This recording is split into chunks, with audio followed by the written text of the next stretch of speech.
queridos alunos, tudo bem? Vamos aqui dar continuidade ao nosso assunto, né, que é sobre colonização da América. Como já falamos, os pioneiros, né, das grandes navegações, ou seja, os que vieram da Europa e encontraram a América, né, um continente novo que os europeus desconheciam, foram dois reinos, né, Portugal e Espanha. Principalmente Portugal, que já tinha costume de empreender algumas pequenas navegações ali nos arredores da Europa mesmo, indo ali para a África, para a Ásia, por já terem a bússola, né, o astrolábio, instrumentos que podiam facilitar as navegações. Portugal foi o primeiro a empreender, mas juntamente com ele já veio também a Espanha. Quando esses europeus, portugueses e espanhóis chegaram à América, trataram de dividir o Novo Mundo. E aí tem o famoso Tratado de Tordesilhas, que divide a América entre Portugal e Espanha. As terras a leste, né, de Tordesilhas, da linha de Tordesilhas, seriam portuguesas e as terras a oeste seriam espanholas. Mas aí você pode estar perguntando, mas havia outros reinos, né? Reinos poderosos, como por exemplo França, Inglaterra, a Holanda também. Por que não empreender as grandes navegações? Bem, França e Inglaterra estavam envolvidos, né, na Guerra dos 100 Anos, certo? E a Holanda tinha um conflito com a Espanha que impedia eles de empreender alguma navegação para além da Europa, né, as navegações ultramarinas. Então eles ficaram para trás de início, né, porque Portugal e Espanha já foram aí tentando colonizar colonizar a América, né, impondo sua língua, impondo sua religião, sua cultura, seus modos de vida. Já aqui na América, tanto portugueses quanto espanhóis tentaram, né, foram ali tentando dominar os nativos, né, os indígenas, como eles passaram a chamar os índios, né, já que tem aquela velha história de que achavam que estavam na Índia, mas estavam no novo mundo chamado América. Então os povos nativos, tanto do lado português quanto do lado espanhol, foram ali sendo dominados pelos colonizadores europeus, portugueses e espanhóis. Só que os nativos, de início, teve aquela relação amistosa, né, com os colonizadores, mas depois eles não eram bobos, como muitos pensam, e viram que os europeus estavam querendo escravizá-los, né? E aí é onde começa a questão da escravidão africana, né? Poxa, se os índios não querem, né, ser dominados, então vamos ter que ir atrás de outros povos para nós dominarmos. E aí os reinos europeus, Portugal e Espanha, passaram a traficar, né, africanos para o Brasil, vindos da África para o Brasil. E também para as terras de domínio espanhol.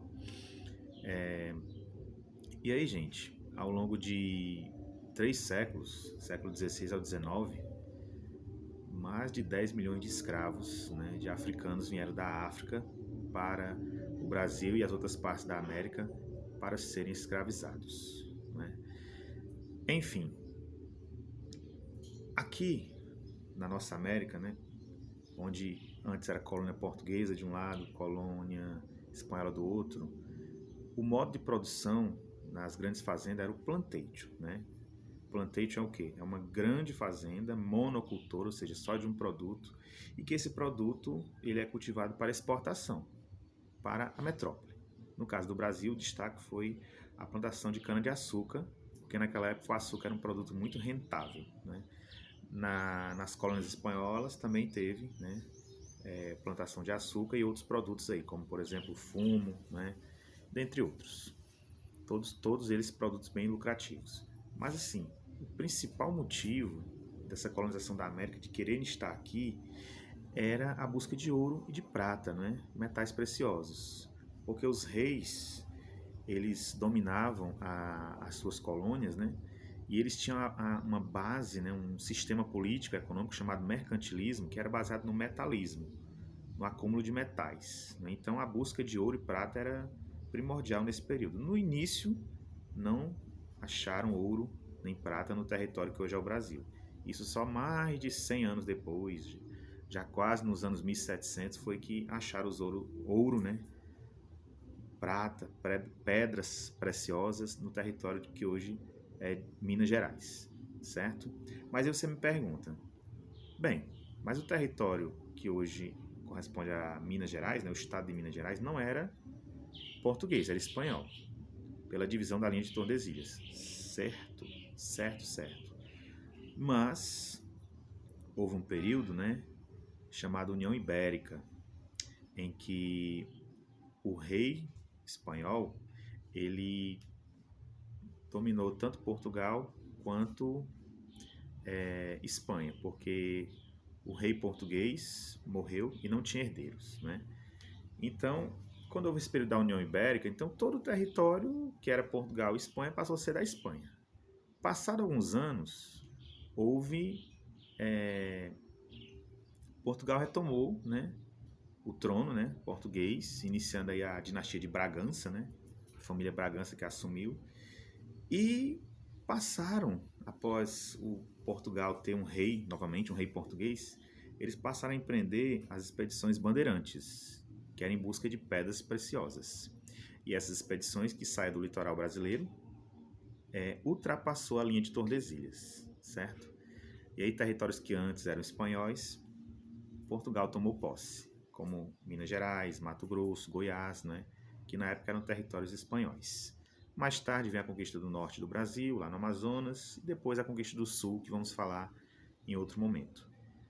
E aí, a partir do século XVIII, né, dos anos 1700, se intensifica a busca por ouro, né, prata e pedras preciosas no território que hoje é o Brasil.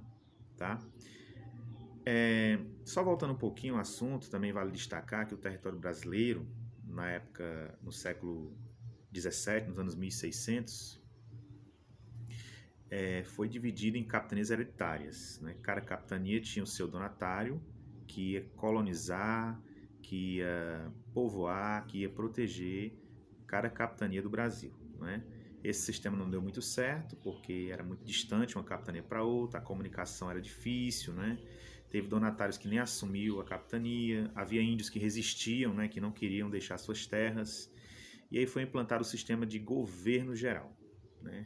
Vamos destacar 3 governadores gerais, Mendes Sá, Tomé de Souza e Duarte da Costa. O governo geral era um governo mais central e o governador geral tinha a missão de administrar, né, as terras brasileiras que antes pertenciam a Portugal. Durante o governo geral vieram os padres jesuítas para o Brasil, né, lá nas áreas espanholas, né, que hoje é Argentina, é Colômbia, é Venezuela, é México, também vieram os jesuítas espanhóis. E os jesuítas, eles, entre aspas, né, protegiam os indígenas. Faziam aquele acordo, ou vocês se convertem ao cristianismo, ou vocês vão ser escravizados. E muitos não tinham escolha e acabavam se convertendo ao cristianismo para não ser escravizados. Só que os jesuítas meio que escravizavam também os índios, né? Porque os índios tinham que servi-los, certo? Mas em relação à educação, a educação cristã, a educação mesmo, até de falar a língua portuguesa, foi importante a vinda dos jesuítas para cá, para o Brasil, certo? Se bem que quando você impõe a língua portuguesa ao indígena, você acaba matando ali a língua dele, a cultura dele, mas, ou bem ou mal, ficou a língua portuguesa como nossa língua oficial. Passado mais de um século, termina a Guerra dos 100 Anos entre França e Inglaterra, né? França sai vitoriosa e a partir daí os franceses e os ingleses começam a povoar a América, né? A invadir mesmo a América. Eles não aceitaram o Tratado de Tordesilhas. Que história é essa que o mundo aqui está dividido entre Portugal e Espanha? De forma alguma. E aí, gente, franceses, ingleses, né, também holandeses, passam a dominar alguns territórios da América, né? No norte da América, os ingleses formaram as 13 colônias, né, que hoje é os Estados Unidos da América. O Canadá, parte ficou dominado por franceses, parte por ingleses. Os holandeses chegaram a dominar é um território do norte da América, mas por pouco tempo, os holandeses foram logo expulsos. Aqui no nosso Brasil, os franceses chegaram a dominar o Rio de Janeiro e parte do Maranhão, mas foram logo expulsos também. Os holandeses, no nosso Brasil, que na época pertencia a Portugal, chegaram também a ter por mais ou menos 20, 30 anos o domínio do Recife, né? Recife foi dominada por holandeses por aproximadamente 30 anos, não estou lembrando aqui a data, o tempo exato. E o Maurício de Nassau era o comandante holandês que coube a ele modernizar a cidade de Recife, né? A cidade de Recife ainda tem até hoje alguns monumentos da época do domínio holandês. E é isso, né? Um pouquinho da colonização europeia na América e depois vamos comentar mais. Obrigado e até a próxima.